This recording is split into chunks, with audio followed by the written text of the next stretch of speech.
जय भीम साथियों। बुद्ध पूर्णिमा का यह पावन अवसर जो भगवान बुद्ध के जन्म, ज्ञान प्राप्ति और महापरिनिर्वाण, इन तीनों ऐतिहासिक घटनाओं का प्रतीक है, इस बार एक नई ऊर्जा और नई चेतना के साथ मनाने को तैयार है। प्रधानमंत्री नरेंद्र मोदी ने हाल ही में एक महत्वपूर्ण घोषणा करते हुए यह संदेश दिया कि आज पूरी दुनिया भगवान बुद्ध के बताए हुए शांति, दया और अहिंसा के रास्ते पर चलने की कोशिश कर रही है। उन्होंने यह भी स्पष्ट किया कि युद्ध और हिंसा के दौर को पीछे छोड़ते हुए अब समय है कि विश्व बुद्ध के शांति पथ को अपनाकर स्थायी मेल मिलाप और भाईचारे की नींव रखे।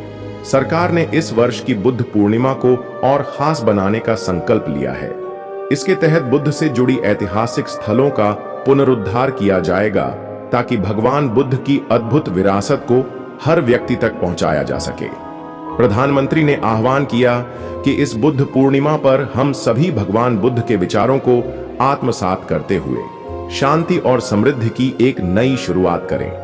लेकिन इससे पहले कि हम आपको नरेंद्र मोदी के इस महत्वपूर्ण ऐलान के बारे में विस्तार से जानकारी दें, आइए एक नजर डालते हैं भगवान बुद्ध के जीवन और उनके महान संदेशों पर। महाप्रजापति गौतमी का जीवन एक ऐसी नारी की अमर गाथा है जिसने मातृत्व के प्रेम, त्याग की अग्नि और धम्म की खोज को अपने हृदय में संजोया।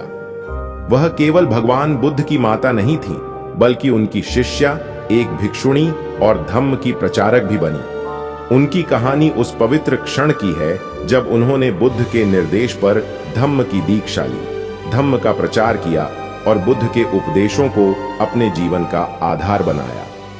यह एक ऐसी कथा है जो हृदय को झकझोरती है, आत्मा को जागृत करती है और करुणा की लहरें उत्पन्न करती है। वह माया देवी की बड़ी बहन थीं, जिन्होंने सिद्धार्थ को जन्म दिया। जब माया देवी का देहांत सिद्धार्थ के जन्म के 7 दिन बाद हो गया, तो महाप्रजापति ने उस नन्हे शिशु को अपनी गोद में लिया। उनके लिए सिद्धार्थ केवल उनकी बहन का पुत्र नहीं था, बल्कि वह उनके हृदय का एक हिस्सा था। उन्होंने उसे अपनी संतान की तरह पाला, उसे प्रेम की छांव दी और शाक्य कुल के राजकुमार के रूप में उसका लालन पालन किया। वह रात दिन सिद्धार्थ की देखभाल में लगी रहती थी। जब वह रोता तो महाप्रजापति उसे अपनी बाहों में थामकर चुप कराती। जब वह पहली बार चला तो उनकी आंखों में आंसुओं के साथ एक गर्व भरी मुस्कान थी। सिद्धार्थ के हर छोटे बड़े पल में महाप्रजापति की छाया थी। वह उसे कहानियां सुनाती थीं जो शाक्य कुल की वीरता और धर्म के महत्व को दर्शाती थीं। वह चाहती थीं कि सिद्धार्थ न केवल एक शक्तिशाली राजकुमार बने, बल्कि एक करुणामय और बुद्धिमान इंसान भी। महाप्रजापति शाक्य कुल की रानी के रूप में भी अपनी जिम्मेदारियों को बखूबी निभाती थीं। वह राजा शुद्धोधन की पत्नी थीं और कपिलवस्तु की जनता के लिए एक माता की तरह थीं। वह प्रजा की समस्याएं सुनती थीं, उनके दुख दर्द में शामिल होती थीं और उनके लिए न्याय सुनिश्चित करती थीं। जब कपिलवस्तु में अकाल पड़ा तो महाप्रजापति ने राजकोष से अनाज वितरित करवाया और स्वयं गांव-गांव जाकर लोगों की मदद की। वह गरीबों को भोजन देती थी, अनाथ बच्चों को आश्रय देती थी और विधवाओं को सम्मान के साथ जीने की प्रेरणा देती थी। उनकी करुणा और उदारता ने उन्हें शाक्य कुल में एक आदर्श रानी बनाया। लेकिन उनके हृदय का सबसे बड़ा हिस्सा सिद्धार्थ के लिए था। वह उसके लिए हर पल चिंतित रहती थीं और उसकी हर छोटी उपलब्धि उनके लिए एक उत्सव की तरह थी। वर्षों बीत गए, सिद्धार्थ बड़ा हुआ, उसने यशोधरा से विवाह किया और राहुल का जन्म हुआ। महाप्रजापति का हृदय अपने परिवार को देखकर आनंद से भर जाता था। वह यशोधरा को अपनी बेटी की तरह मानती थी। यशोधरा, जो शाक्य कुल की एक सुसंस्कृत और बुद्धिमान कन्या थी, महाप्रजापति के लिए एक सखी और सहचरी बन गई थी। महाप्रजापति उसे शाक्य कुल की परंपराओं और उत्तरदायित्वों के बारे में सिखाती थी। वह यशोधरा के साथ घंटों बातें करती थी, उसे सिद्धार्थ के बचपन की कहानियां सुनाती थीं और उसे एक आदर्श पत्नी और माता बनने की प्रेरणा देती थीं। जब यशोधरा गर्भवती थी तो महाप्रजापति ने उसकी हर छोटी बड़ी जरूरत का ध्यान रखा। वह रात रात भर यशोधरा के पास बैठी रहती थी, उसे सांत्वना देती थी और उसे मातृत्व की जिम्मेदारियों के लिए तैयार करती थी। राहुल के जन्म के बाद महाप्रजापति का प्रेम और गहरा हो गया। वह राहुल को अपनी गोद में खिलाती थीं, उसे कहानियां सुनाती थीं और उसे सिद्धार्थ की तरह ही प्रेम देती थीं। राहुल की हंसी उनके लिए संसार की सबसे सुंदर धुन थी। लेकिन एक रात जब सिद्धार्थ ने संसार को त्यागने का निर्णय लिया तो महाप्रजापति का संसार जैसे उजड़ गया। वह रात उनके लिए एक अंतहीन अंधेरे की तरह थी। उन्होंने अपने पुत्र को महल की सुख सुविधाओं को छोड़कर जंगल की ओर जाते देखा। उनके मन में सवालों का तूफान उठा। क्या उनके प्रेम में कमी थी? क्या वह सिद्धार्थ को रोक नहीं सकती थीं? उनके आंसुओं ने उनकी रातों को भिगोया, लेकिन उन्होंने अपने दुख को शाक्य कुल की रानी की गरिमा के नीचे दबा लिया। यशोधरा, जो अपने पति के जाने से टूट चुकी थी, महाप्रजापति की गोद में सिर रखकर रोई। महाप्रजापति ने उसे सांत्वना दी, लेकिन उनके अपने हृदय का दुख इतना गहरा था कि वह स्वयं को संभाल नहीं पा रही थीं। उन्होंने यशोधरा से कहा, बेटी, सिद्धार्थ का मार्ग हमारी समझ से परे है, हमें धैर्य रखना होगा। लेकिन उनके शब्दों में वह शक्ति नहीं थी जो पहले हुआ करती थी। राहुल, जो अभी छोटा था, अपनी माता यशोधरा और दादी महाप्रजापति से अपने पिता के बारे में सवाल करता। महाप्रजापति उसे गले लगाकर कहती, तुम्हारा पिता एक महान आत्मा है राहुल, वह सत्य की खोज में निकले हैं। लेकिन राहुल के मासूम सवाल उनके हृदय को और कुरेदते। वह सोचती कि क्या वह राहुल को वह प्रेम दे पा रही हैं जो एक पिता देता।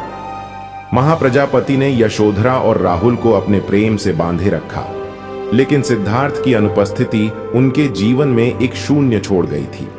वह यशोधरा को रात रात भर सिद्धार्थ के बचपन की बातें सुनाती थीं, ताकि वह अपने दुख को भूल सके। वह राहुल को शाक्य कुल की गौरवशाली कहानियां सुनाती थीं, ताकि वह अपने पिता की अनुपस्थिति को महसूस न करे। लेकिन उनके अपने हृदय में एक खालीपन था जो हर पल उन्हें सताता था। शाक्य कुल की रानी के रूप में महाप्रजापति ने इस कठिन समय में भी अपनी जिम्मेदारियों को नहीं छोड़ा। सिद्धार्थ के जाने के बाद शाक्य कुल में एक अजीब सा सन्नाटा छा गया था। लोग राजकुमार के इस निर्णय को समझ नहीं पा रहे थे। कुछ लोग इसे शाक्य कुल की हार मानते थे, तो कुछ इसे सिद्धार्थ की महानता का प्रतीक मानते थे। महाप्रजापति ने इन सभी बातों को शांतिपूर्वक संभाला। उन्होंने शाक्य कुल की सभाओं में भाग लिया, लोगों को समझाया कि सिद्धार्थ का मार्ग उनके लिए नहीं बल्कि समस्त संसार के लिए है। उन्होंने राजा शुद्धोधन को भी सांत्वना दी, जो अपने पुत्र के जाने से टूट चुके थे। महाप्रजापति ने शाक्य कुल की एकता को बनाए रखने के लिए दिन रात मेहनत की। उन्होंने गांवों में सभाएं आयोजित की, जहां उन्होंने लोगों को एकजुट रहने और अपने कर्तव्यों का पालन करने की प्रेरणा दी। उनकी वाणी में एक ऐसी शक्ति थी जो लोगों के मन को शांत कर देती थी।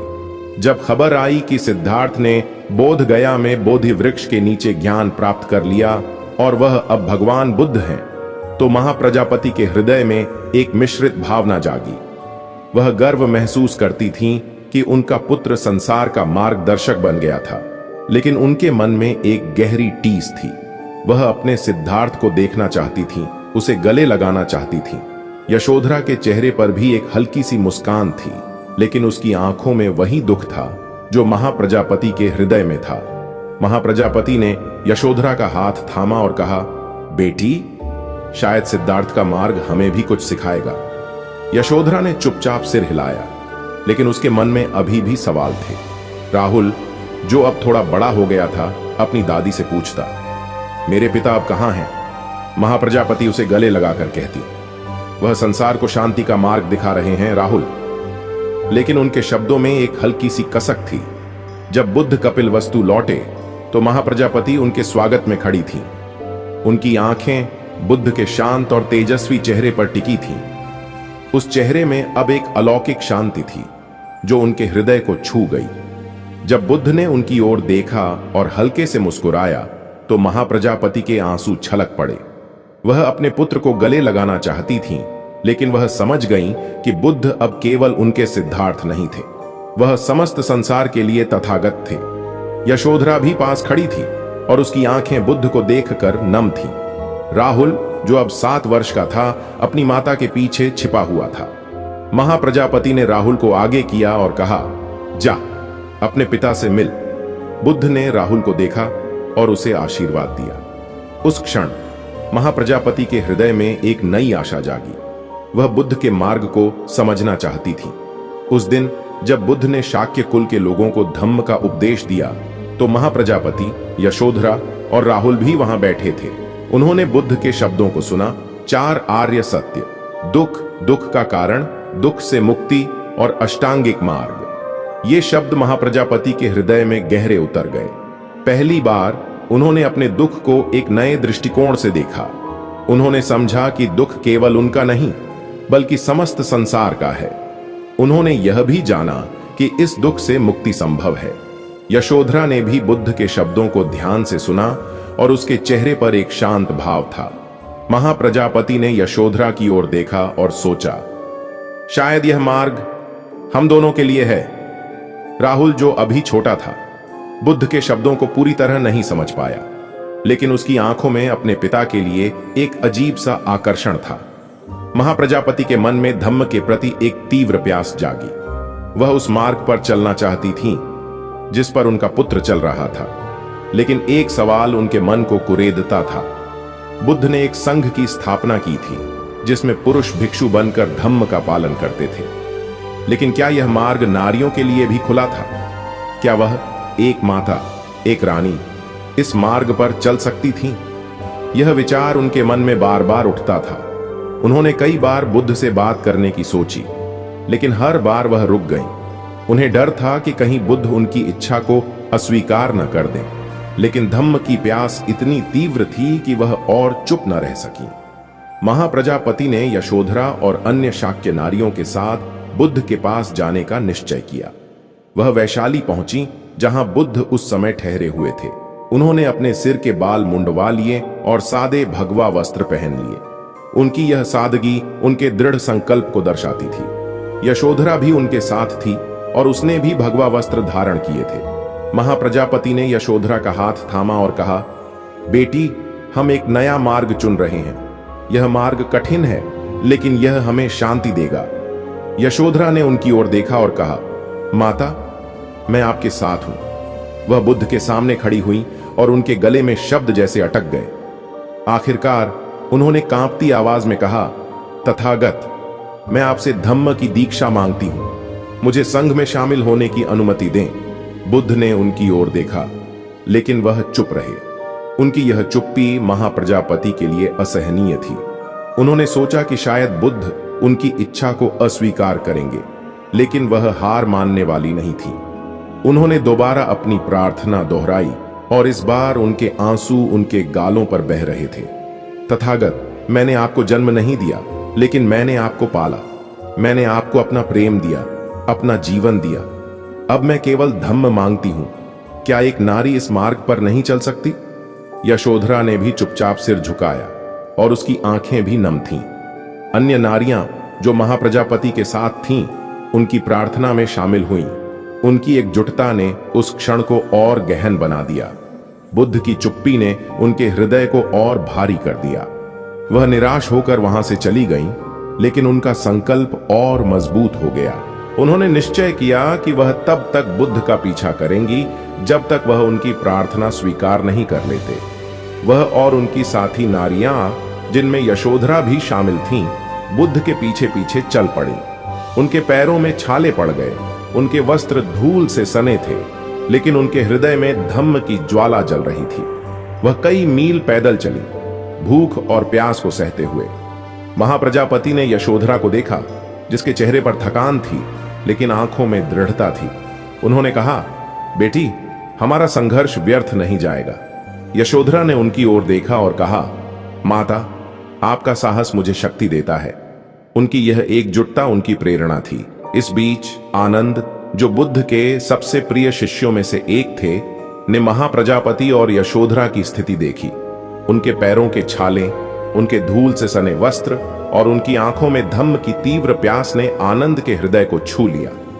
उन्होंने बुद्ध से इस विषय पर बात करने का निश्चय किया। एक दिन जब बुद्ध शांत बैठे थे, आनंद ने उनसे कहा, तथागत, महाप्रजापति ने आपको पाला, आपको प्रेम दिया। यशोधरा ने आपके साथ जीवन बिताया, वे अब आपके मार्ग पर चलना चाहती हैं। क्या नारियां निर्वाण प्राप्त नहीं कर सकती? क्या उनके लिए संघ का द्वार बंद है? आनंद की आवाज में एक गहरी करुणा थी और उनके शब्द बुद्ध के हृदय तक पहुंचे। बुद्ध ने आनंद की बात सुनी। उन्होंने गहरी सांस ली और कहा, आनंद, नारियां भी निर्वाण प्राप्त कर सकती हैं, लेकिन संघ में उनका प्रवेश कुछ नियमों के साथ होगा। बुद्ध ने 8 गुरु धम्म बताए जो भिक्षुणियों के लिए थे। ये नियम कठोर थे, जैसे कि भिक्षुणियों को भिक्षुओं के प्रति सम्मान दिखाना और कुछ विशेष परिस्थितियों में भिक्षुओं की सलाह लेना। आनंद ने महाप्रजापति और यशोधरा को यह समाचार दिया। जब महाप्रजापति ने सुना कि बुद्ध ने उनकी प्रार्थना स्वीकार कर ली है, तो उनके हृदय में एक अनमोल शांति छा गई। यशोधरा की आंखों में भी एक चमक थी।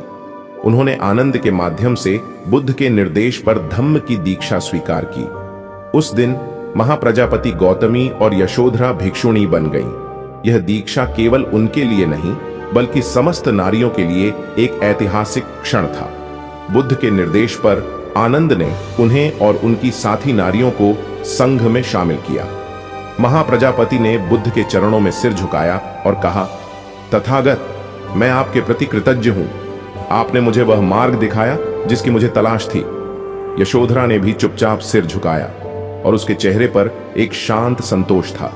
उस क्षण महाप्रजापति ने यशोधरा की ओर देखा और उनकी आंखों में एक गहरा प्रेम था। उन्होंने सोचा कि यह मार्ग केवल उनका नहीं, बल्कि यशोधरा और अन्य नारियों का भी है। बुद्ध ने उन्हें उपदेश दिया, महाप्रजापति, यशोधरा, धम्म का मार्ग सरल लेकिन गहन है। इसे जीने के लिए तुम्हें अपने भीतर की सारी आसक्तियों को त्यागना होगा। करुणा, शील और प्रज्ञा तुम्हारे मार्गदर्शक हों। दूसरों के लिए प्रकाश बनो। बुद्ध ने उन्हें ध्यान की प्रक्रिया सिखाई, जिसमें मन को एकाग्र करना, श्वास पर ध्यान देना और विचारों को निरीक्षण करना शामिल था। उन्होंने कहा, मन को शुद्ध करो, क्योंकि शुद्ध मन ही निर्वाण का द्वार है। बुद्ध ने विशेष रूप से महाप्रजापति से कहा, तुमने मेरे लिए मातृत्व का प्रेम दिखाया। अब उस प्रेम को समस्त प्राणियों के लिए करुणा में बदलो। यशोधरा को उन्होंने कहा, तुमने सांसारिक जीवन को जिया, अब उस अनुभव को धम्म के मार्ग में उपयोग करो। इन शब्दों ने महाप्रजापति और यशोधरा के हृदय में एक नई ज्योति जलाई। महाप्रजापति ने इन शब्दों को अपने हृदय में उतार लिया। वह अब केवल बुद्ध की माता नहीं थी, बल्कि उनकी शिष्या थी। उन्होंने धम्म को अपने जीवन का आधार बनाया और इसे दूसरों तक पहुंचाने का संकल्प लिया। यशोधरा भी उनके साथ थी और दोनों ने मिलकर भिक्षुणी संघ को मजबूत किया। महाप्रजापति ने भिक्षुणी संघ का नेतृत्व किया और असंख्य नारियों को धम्म की राह दिखाई। उनका धम्म प्रचार केवल शब्दों तक सीमित नहीं था, वह अपने जीवन से धम्म को जीती थी। उनकी सादगी, उनकी करुणा और उनकी शांति दूसरों के लिए प्रेरणा थी। महाप्रजापति ने वैशाली, श्रावस्ती, राजगृह, कौशांबी और अन्य स्थानों पर धम्म का प्रचार किया। वह गांव-गांव गईं, जहां उन्होंने नारियों और पुरुषों को बुद्ध के उपदेश सुनाए। उनकी वाणी में एक ऐसी कोमलता थी जो सुनने वालों के हृदय को छू लेती थी।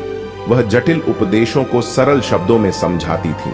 उन्होंने 4 आर्य सत्य और अष्टांगिक मार्ग की गहराई को इस तरह प्रस्तुत किया कि लोग अपने जीवन में इसे लागू करने के लिए प्रेरित हुए। वह कहती थीं, धम्म कोई जटिल विद्या नहीं है, यह आपके मन की शांति का मार्ग है। इसे अपने जीवन में उतारो। एक बार श्रावस्ती में एक युवती महाप्रजापति के पास आई। वह अपने पति की मृत्यु से टूट चुकी थी। उसका चेहरा आंसुओं से भीगा था और उसकी आंखों में जीवन के प्रति निराशा थी। महाप्रजापति ने उसे अपनी बाहों में लिया और कहा, बेटी, दुख इस संसार का हिस्सा है, लेकिन धम्म हमें सिखाता है कि हम इस दुख से मुक्त हो सकते हैं। उन्होंने उसे बुद्ध के उपदेश सुनाए, जिसमें अनित्यता का सिद्धांत शामिल था। उन्होंने कहा, सब कुछ क्षणिक है, सुख, दुख, जीवन। इस सत्य को समझने से मन शांत होता है।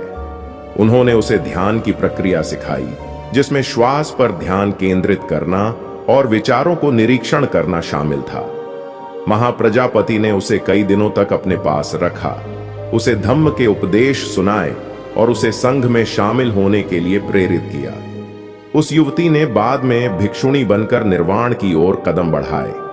उसने महाप्रजापति को अपनी माता और मार्गदर्शक माना। एक अन्य अवसर पर राजगृह में एक धनी व्यापारी की पत्नी महाप्रजापति के पास आई। वह अपने जीवन के सुखों से तृप्त थी, लेकिन उसके मन में एक रिक्तता थी। महाप्रजापति ने उसे बुद्ध का उपदेश दिया। सुख और दुख दोनों ही मन की अवस्थाएं हैं। सच्चा सुख वह है जो मन की शांति से आता है। उन्होंने उसे दान, शील और ध्यान के महत्व को समझाया।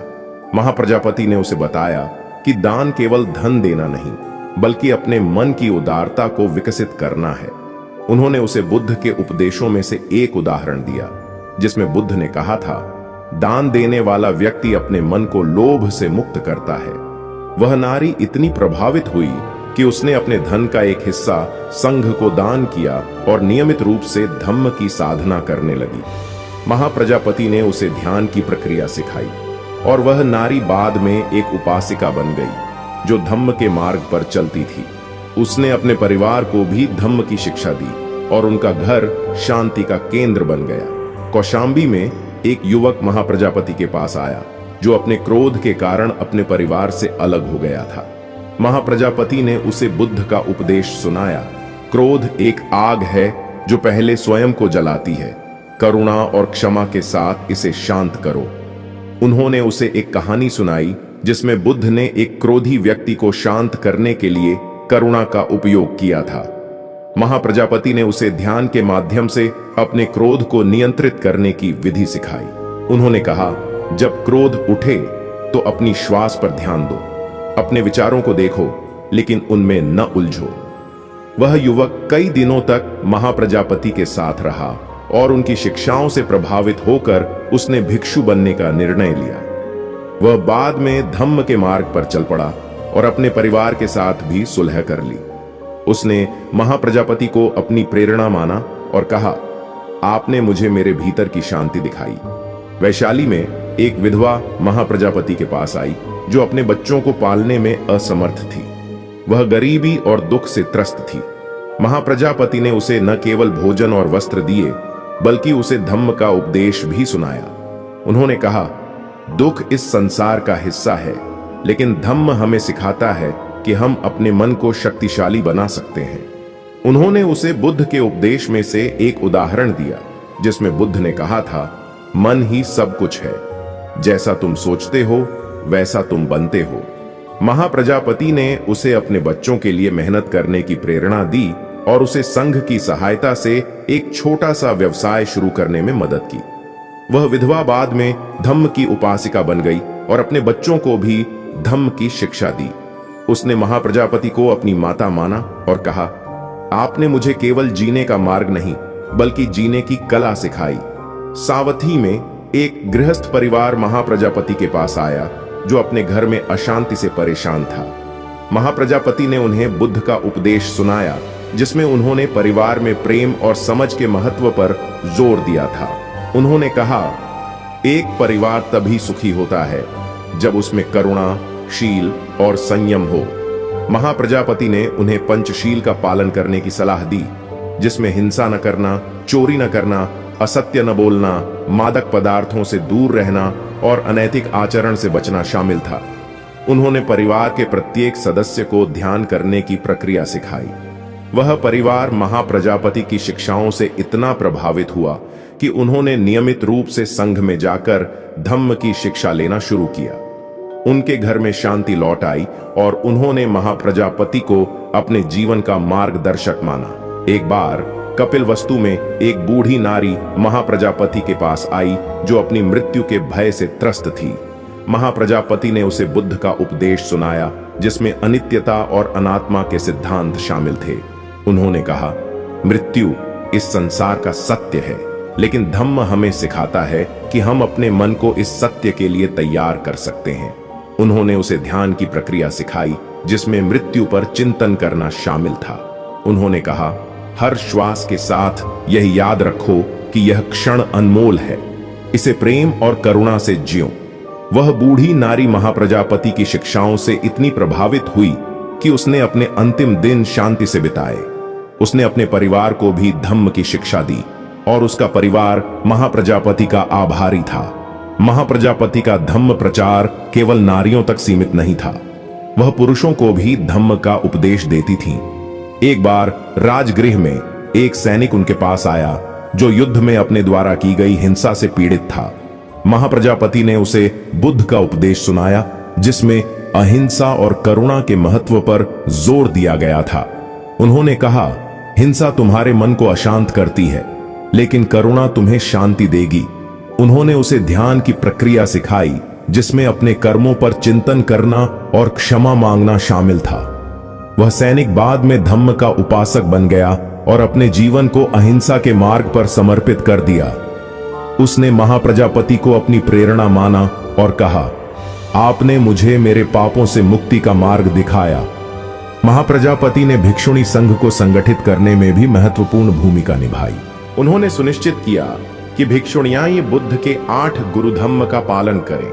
वह स्वयं इन नियमों का कठोरता से पालन करती थीं, जिससे अन्य भिक्षुणियों के लिए एक आदर्श स्थापित हुआ।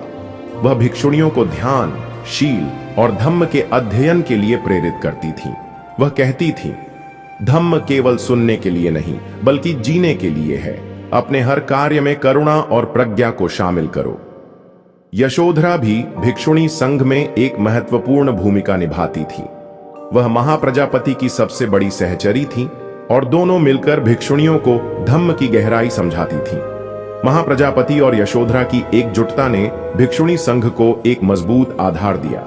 महाप्रजापति का यशोधरा के साथ संबंध केवल सास बहू का नहीं, बल्कि एक माता और बेटी का था।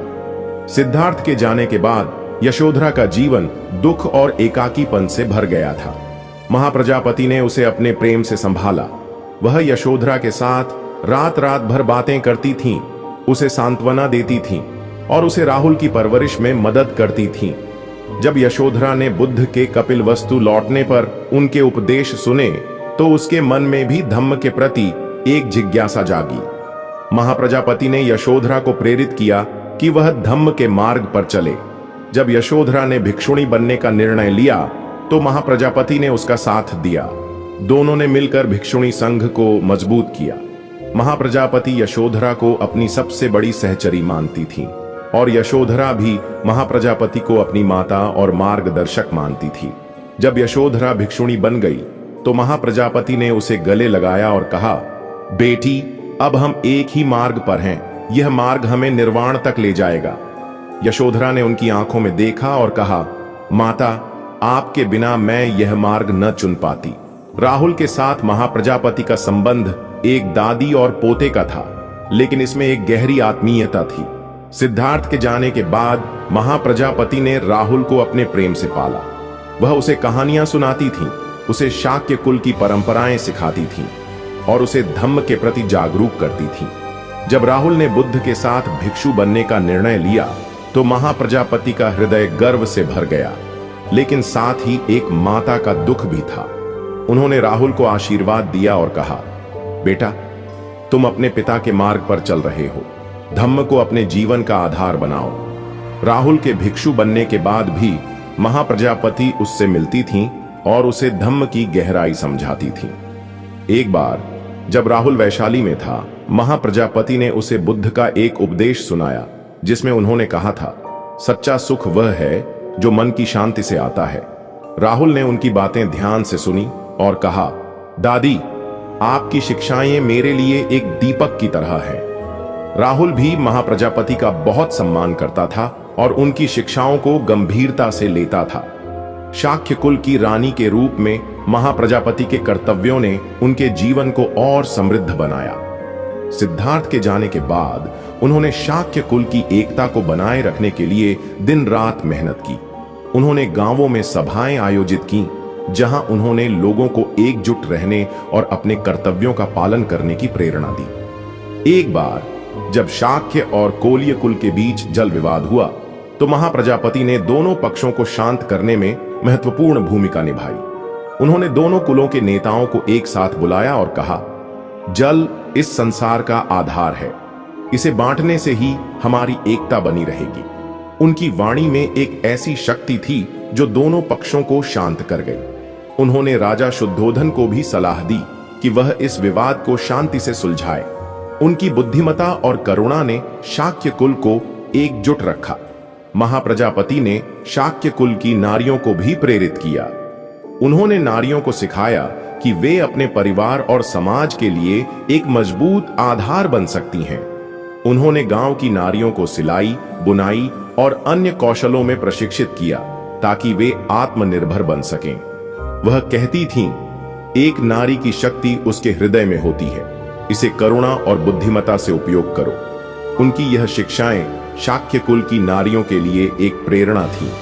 जब महाप्रजापति ने भिक्षुणी बनने का निर्णय लिया तो कई शाक्य नारियां उनके साथ शामिल हुईं। उन्होंने महाप्रजापति को अपनी मार्गदर्शक माना और धम्म के मार्ग पर चल पड़ी।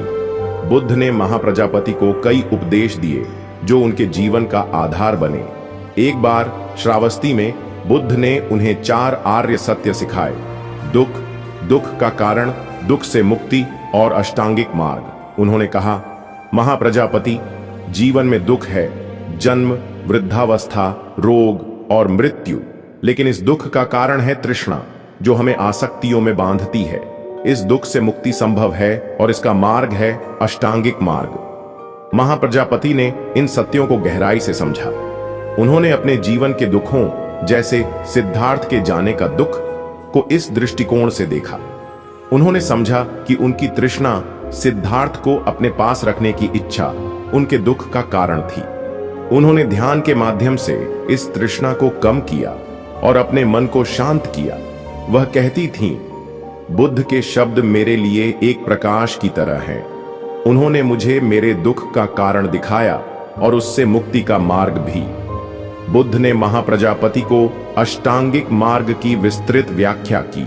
उन्होंने कहा, यह मार्ग 8 अंगों से मिलकर बना है: सही दृष्टि, सही संकल्प, सही वचन, सही कर्म, सही आजीविका, सही प्रयास, सही स्मृति और सही समाधि।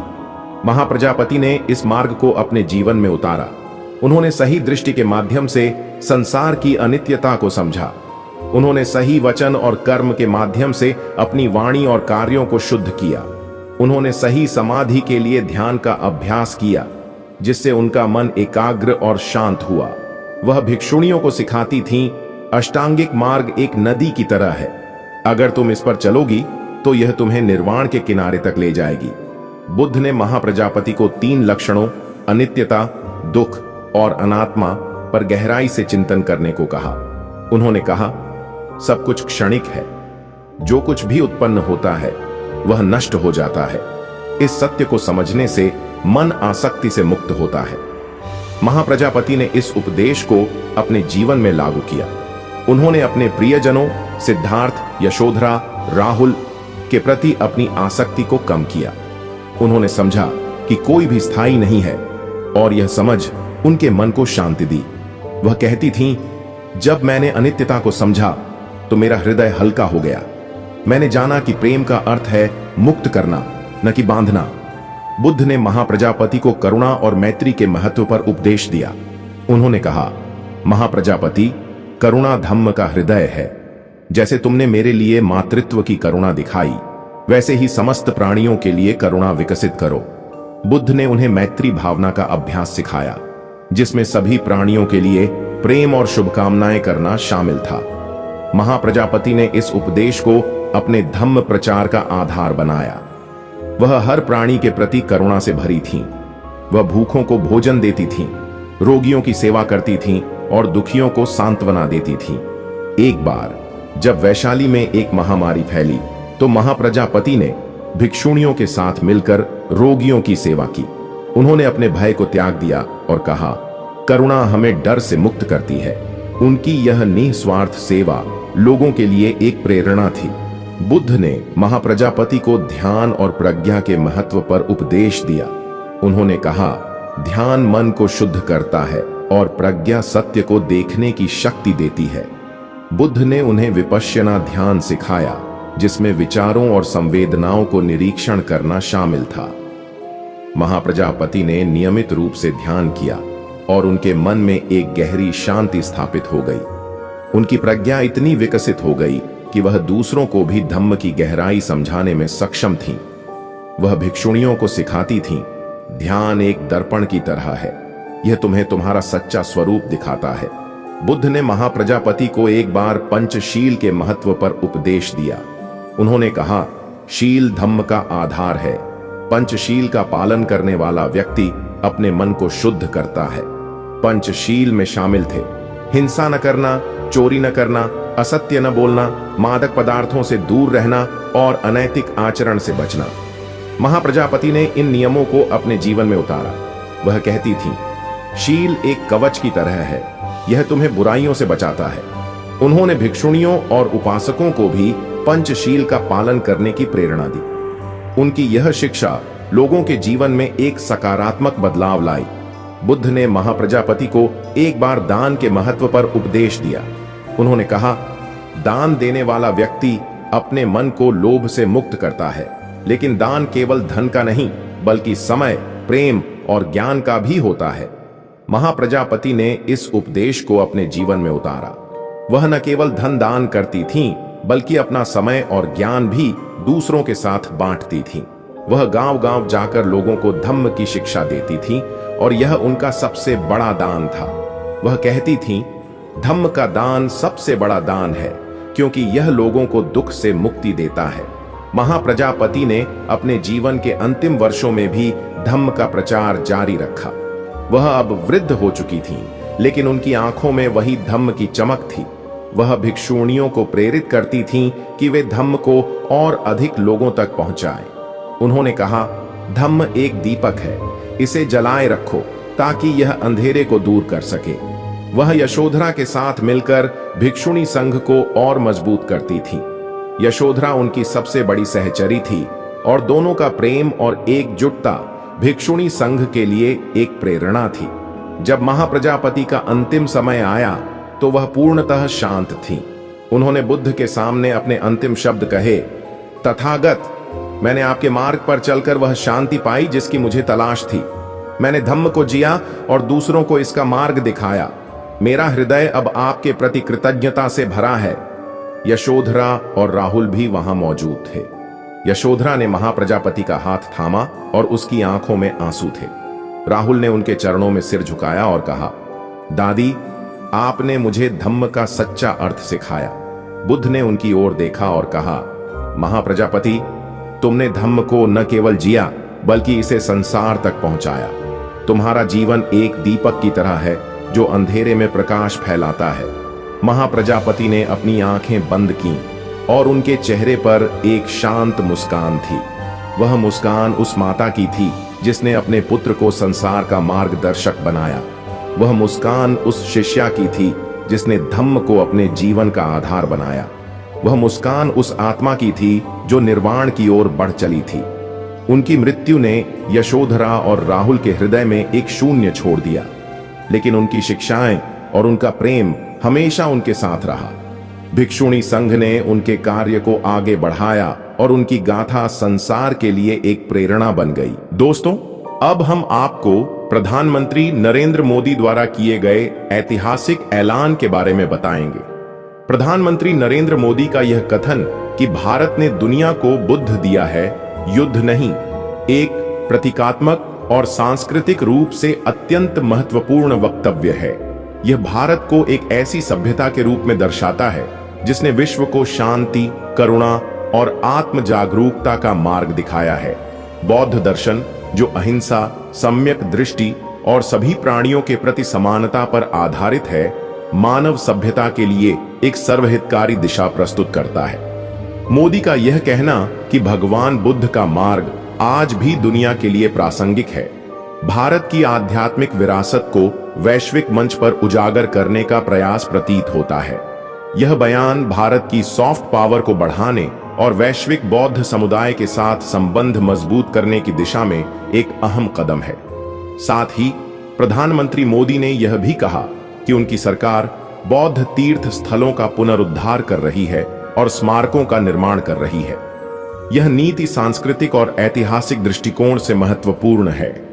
बोधगया, सारनाथ, कुशीनगर और अन्य बौद्ध स्थल न केवल धार्मिक महत्व रखते हैं, बल्कि ये भारत की सांस्कृतिक पहचान और पर्यटन की दृष्टि से भी अत्यंत महत्वपूर्ण है। इन स्थलों का विकास न केवल बौद्ध अनुयायियों के लिए सुविधाजनक है, बल्कि यह भारत को वैश्विक बौद्ध तीर्थ यात्रियों के लिए एक आकर्षक केंद्र के रूप में स्थापित करता है। यह प्रयास आर्थिक, राजनयिक और सांस्कृतिक दृष्टिकोण से लाभकारी हो सकता है। हालांकि एक ओर मोदी और उनकी पार्टी बौद्ध दर्शन की प्रशंसा करते हैं, दूसरी ओर उनकी राजनीति अक्सर धार्मिक ध्रुवीकरण को बल देती प्रतीत होती है। यह उस बौद्ध दर्शन के मूल सिद्धांतों से टकराता है जो अहिंसा, करुणा और समानता पर आधारित है। बुद्ध ने अपने उपदेशों में बार बार इस बात पर बल दिया कि मानवता को जोड़ने और मन की शुद्धता के लिए हमें लोभ, क्रोध और अज्ञान से मुक्त होना चाहिए। यदि कोई नेता धार्मिक आधार पर समाज को बांटने की रणनीति अपनाता है, तो वह बौद्ध मार्ग से भटकता है। मोदी एक राजनेता हैं और उनकी प्राथमिकता राजनीतिक लक्ष्यों को हासिल करना है। भारत जैसे विविध और जटिल समाज में राजनीति अक्सर धार्मिक और सामाजिक पहचान पर आधारित होती है। भाजपा का एक बड़ा वोट आधार हिंदू राष्ट्रवाद से प्रेरित है और यह संभव है कि पार्टी इस भावना को बल देने के लिए धार्मिक पहचान की राजनीति करे। यदि यह रणनीति सामाजिक विभाजन को गहरा करती है, तो यह बौद्ध दर्शन की समावेशी और शांतिपूर्ण भावना के विपरीत होगी। लेकिन यह भी देखना आवश्यक है कि क्या मोदी और भाजपा की नीतियों को केवल ध्रुवीकरण की दृष्टि से देखना उचित है। बौद्ध तीर्थ स्थलों का विकास और भगवान बुद्ध के विचारों को बढ़ावा देना अपने आप में सकारात्मक प्रयास हैं। इन कार्यों को केवल राजनीतिक लाभ के लिए खारिज करना भी एक प्रकार की अतिशयोक्ति हो सकती है। यह संभव है कि ये नीतियां सांस्कृतिक गौरव, राष्ट्रीय हित और वैश्विक छवि को ध्यान में रखकर बनाई गई हों। उदाहरण के लिए, इन तीर्थ स्थलों का विकास भारत को दक्षिण पूर्व एशिया के देशों जैसे श्रीलंका, थाईलैंड और जापान से सांस्कृतिक और कूटनीतिक रिश्ते मजबूत करने में मदद कर सकता है। इस तरह ये नीतियां केवल वोट बैंक की राजनीति तक सीमित नहीं हो सकती। इसके अलावा हमें यह भी समझना होगा कि बौद्ध दर्शन को अपनाने का दावा करना और उसका पूर्णतः पालन करना दो अलग चीजें हैं। कोई भी राजनीतिक दल या नेता चाहे जितना भी आदर्शवादी हो, राजनीति में व्यावहारिकता और रणनीति की आवश्यकता होती है। मोदी द्वारा बौद्ध दर्शन की सराहना और तीर्थ स्थलों का विकास यह दर्शाता है कि वे इसके सांस्कृतिक और ऐतिहासिक महत्व को पहचानते हैं। लेकिन यदि उनकी राजनीति धार्मिक ध्रुवीकरण को बढ़ावा देती है, तो यह बौद्ध दर्शन के नैतिक और आध्यात्मिक मूल्यों से भटकाव कहलाएगा। यह भी समझना होगा कि बौद्ध दर्शन केवल पूजा पाठ या तीर्थ स्थलों के विकास तक सीमित नहीं है। उसका मूल सार है मन की शुद्धता, सामाजिक समरसता और सभी प्राणियों के प्रति करुणा। यदि कोई नेता इन मूल्यों को राजनीति में नहीं अपनाता, तो उसका बौद्ध दर्शन के प्रति झुकाव सतही ही कहा जाएगा।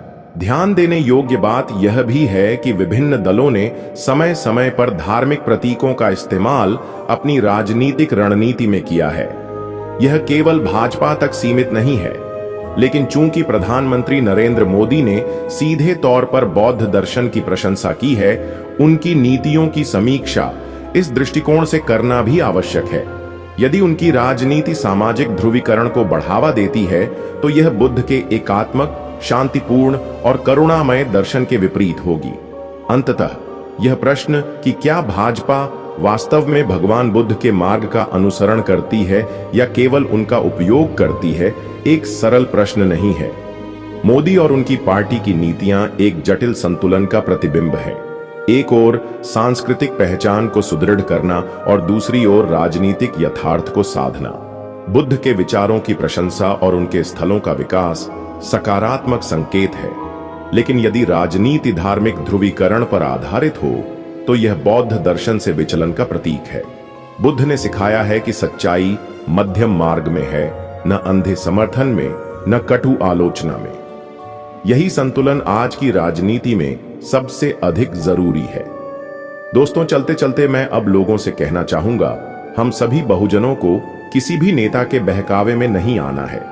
हमें स्वतंत्र सोच के द्वारा अपने असली नेताओं का चुनाव करना है। जो हमारे संविधान और लोकतंत्र को सुरक्षित रखें। दोस्तों, आपने हमारी वीडियो को यहां तक देखा, इसके लिए आपका बहुत बहुत आभार।